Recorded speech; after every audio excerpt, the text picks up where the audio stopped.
Volume 1, Chapter 5, The Social Structure of Virginia, Planters and Farmers.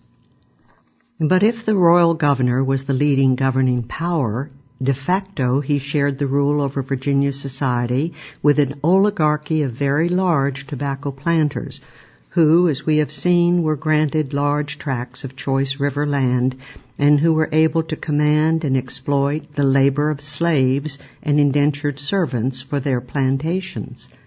This ruling class of large planters permeated the officers of colonial government. They constituted the entire council, the upper house of the assembly and supreme judicial body, and a majority of the House of Burgesses. In addition, they were the major county officers, judges, colonels of the militia, and revenue officers. The large planters also made up the vestry that governed each parish, the smallest political unit. The next larger unit, the county, was ruled by several justices of the peace appointed by the governor from among the planters. The justices of the peace held county court, administered roads and police, and assessed taxes. Orders of the county court were executed by the sheriff and the county lieutenant, commander of the local militia. Both were appointed by the governor, with the advice of the county court. The great bulk of the free populace were not large planters, but small farmers with holdings of 50 to a few hundred acres. These were independent yeomen who had acquired titles to the land they were to settle by headright grant, or at the end of their indentured term of service. A few small farmers had one or two indentured servants, but most had none, the labor being performed by the farmer and his family. Despite the rule of the royal governor and the preemption of choice land and the use of slaves by the large planters, the yeomen enjoyed a far freer, more mobile society than they had ever known. They were free above all from the hopelessness of the rigid feudalism and caste structure that they had left behind in England. Here they were, at last, owners of their own land and products. They were pioneers, hewing out their living from a new and untapped continent. The bulk of Virginians in the colonial era made their living from the soil, and so the society and the economy were almost wholly agrarian. Even the few town dwellers were close to agrarian life and traded agrarian produce. Scattered thinly over a wide area, the agricultural population used the rivers as the primary method of transportation. Roads by land were poor and travel difficult. Even merchants were scarce, and the planters depended on English ships for their merchandise. Far off London and Bristol were virtually their nearest market towns. There they maintained factors as agents in trade. The poorer farmers were often served by neighboring planters, who would thus function intermittently as middlemen in lieu of specialized merchants nearby. The wealthy planters were able to trade in quantity and to break bulk for the smaller farmers. While the great export staple was tobacco, each of the large plantations functioned like the feudal manor. Each was a nearly self-sufficient economic entity, producing its own food, clothing, and shelter, and importing large equipment and luxury items of consumption for the planters. Tobacco production continued to grow spectacularly. American tobacco imported by England amounted to 203,000 pounds in 1624, reached over 17.5 million pounds by 1672, and 28 million pounds in 1688.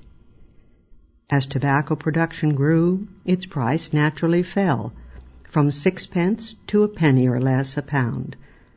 As a result, the lot of the small tobacco farmers became increasingly difficult, and they found it harder and harder to compete with the larger plantations, which were staffed with slave and bondservant labor. An increased use of slave labor after 1670 widened the gulf between the planters and the small farmers. The ruling planters, naturally enough, aspired to the life of the English country nobility. As their prosperity improved, so did their culture and learning. In the colonial period, there was little of that aura of magnolia and roses, or of the pampered idleness often attributed to the Virginia aristocracy. As we have seen, they were often deep in trade, and the Virginia planters had none of the traditional aristocratic contempt for hard work or for trading. They were not securely wealthy enough to afford shirking the unremitting task of managing their estates. They were, in short, not yet established enough in privilege to assume an European aristocratic attitude toward business. Even the large planters could not relax from their task of trying to make profits and avoid losses. Despite their privileges, a life of idle dandyism would have led to rapid bankruptcy.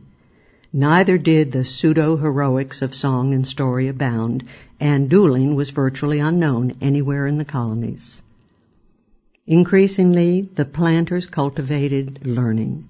They amassed home libraries of the best knowledge of the time, and they sent their sons to good schools in England. Culturally, spiritually, and economically, they felt themselves to be outposts of Europe rather than adjuncts to the wild interior of the American continent. Typical of the great Virginia planters was William Byrd II. Toward the end of the 17th century, Byrd was sent by his father to school in England. There he had a legal training and later studied business methods in Holland, and then was apprenticed to a firm of merchants in London. While in London, he became a friend of such leading writers as William Congreve. Byrd himself wrote literary and scientific papers. Back in Virginia, he corresponded with various English noblemen and amassed one of the best libraries in the colonies, over 3,600 volumes, and a handsome collection of paintings by English artists. Books in Byrd's and other libraries included works of law, science, history, philosophy, the classics, theology, sermons, agriculture, indeed virtually every branch of learning of the time. In addition to the Byrds, some of the other ruling planter families by the end of the 17th century were the Carters, the Fitzhughs, the Beverleys, the Lees, the Masons, and the Harrisons. For those who could not afford schooling in England, the scattered peopling of Virginia made education difficult to come by. The planter would try to hire a tutor for his children, and often several neighboring planters would jointly hire tutors. Often the teachers were indentured servants, bought from other masters for the purpose. Early in the colony's history, King James and the Virginia Company tried to found a school, but their efforts came to naught. The first successful school in Virginia was founded by the planter Benjamin Sims, who in 1635 left 200 acres and 8 cows for the education of children from Elizabeth City and Kecoughtan parishes. This school was soon established as the Sims Free School. The Eaton Free School was established in 1659 in Elizabeth City by Thomas Eaton with a gift of 500 acres of land. These schools began a pattern of many private free schools founded by wealthy planters of Virginia, generally in their wills. The schools collected tuition from parents able to pay and admitted poor children and orphans free. The schools generally taught the 3 R's and a little Latin. Children on farms remote from the schools were taught, if at all, by their parents or by the local parson.